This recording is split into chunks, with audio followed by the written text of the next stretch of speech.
very commonly used 7 APIs. What is REST API?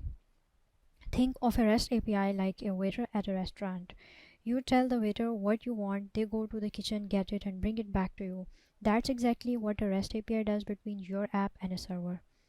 REST stands for Representational State Transfer, fancy words that basically means a simple way for applications to talk to each other over the internet. REST is a stateless, which means each request is completely independent. The server does not remember your previous request, which means it can handle millions of users without getting confused about who asked for what. REST is also platform independent. Your phone app, Android app, web app, and even your smart fridge can all talk to the same REST API. But REST isn't formal enough for bank transfers and enterprise systems. That's where SOAP API comes in.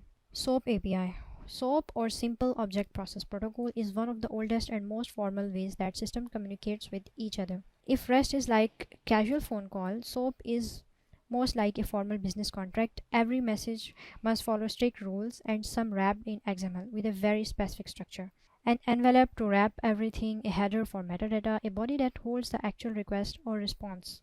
One of SOAP's strengths is that it's protocol independent. While it's mostly used over HTTP or HTTPS, it can also run on SMTP, TCP, or other protocols because it has built in standards for error handling, security, and transaction support. SOAP is often trusted in industries where reliability and precision matter most. That's why banks, healthcare providers, and government systems still rely heavily on SOAP today. When you transfer money between banks, there is a good chance a SOAP API is working behind the scenes, ensuring the transaction is secure and correctly processed. SOAP might not be as lightweight or flexible as REST, but when you need guaranteed delivery, strict contracts, and enterprise-grade reliability, SOAP is the go-to choice. gRPC API. Before we talk about gRPC, let's back to RPC or remote procedural call. RPC is the idea that instead of sending raw data over the internet, your app can directly call a function on another machine as if it were local.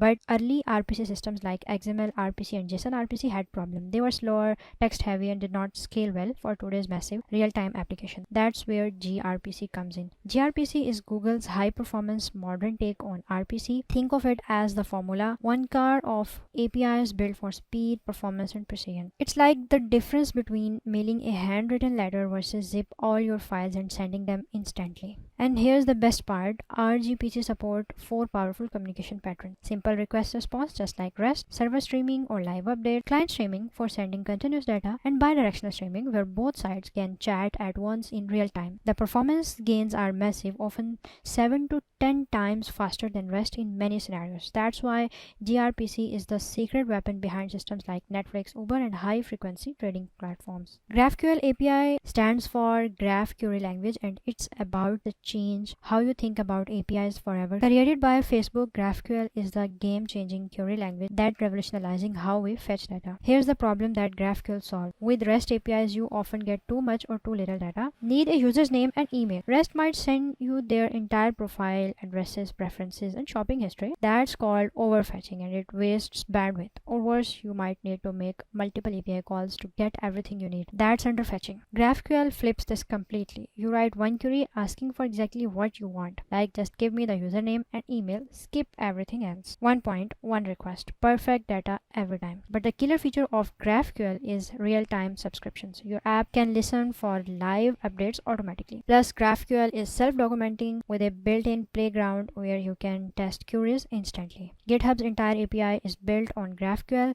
Shopify and Pinterest also use GraphQL in production. Webhooks. Sometimes you don't just want to fetch data, you want to be notified the instant something changes. That's where webhooks come in. Imagine this. With most APIs, your app is like someone constantly checking their mailbox. You walk outside, open it, see nothing, and walk back over and over again. That's how traditional API work. Your app has to ask the server every time it wants to know if something new happened. But webhooks flip that model completely. Instead of you asking, the API calls you. It's like the mailman ringing your doorbell the moment a letter arrives. Instant, direct, and effective. Here's how it works. You set a callback URL in your application whenever an event happens with a new payment, a code push, or a form submission. The server sends a post request with the event details straight to your callback URL. No pooling, No wasted requests, just real-time updates. That's why webhooks are often called reverse APIs. Instead of your app chasing the data comes chasing your app. WebSockets API. WebSockets are like opening a permanent phone line between your app and the server. Once the connection is established, both sides can talk to each other anytime, instantly. No more waiting for the client to ask a question like with traditional HTTP. Here's how it works. It starts with a handshake. Your browser sends a special HTTP request saying, let's upgrade this to a WebSocket connection. The server agrees, they shake hands, and from that point on, the channel stays open. This gives you a persistent two-way communication line, which is perfect for real-time applications. Think about getting a stock price update, a chat message, or a game event the instant it occurs. That's the power of WebSockets. It's flexible too. You can send plain text, JSON for structured data, or even binary files like image and videos. WebRTC API or Web Real-Time Communication isn't just a single API. It's a complete framework that enables direct peer-to-peer communication between browsers and mobile apps. Here's the magic. The data doesn't need to flow through a central server.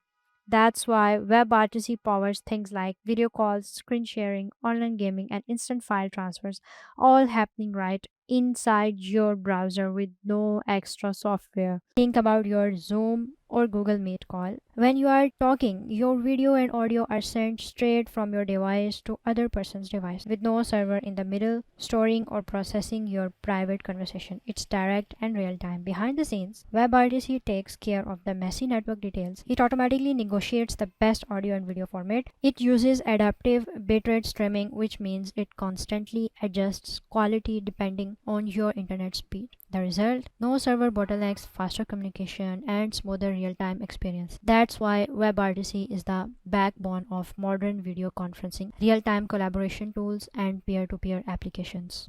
So here you have seen the 7 APIs in working. There is no good and bad. It depends on the condition or on the constraint and the situation and the level of application it is using.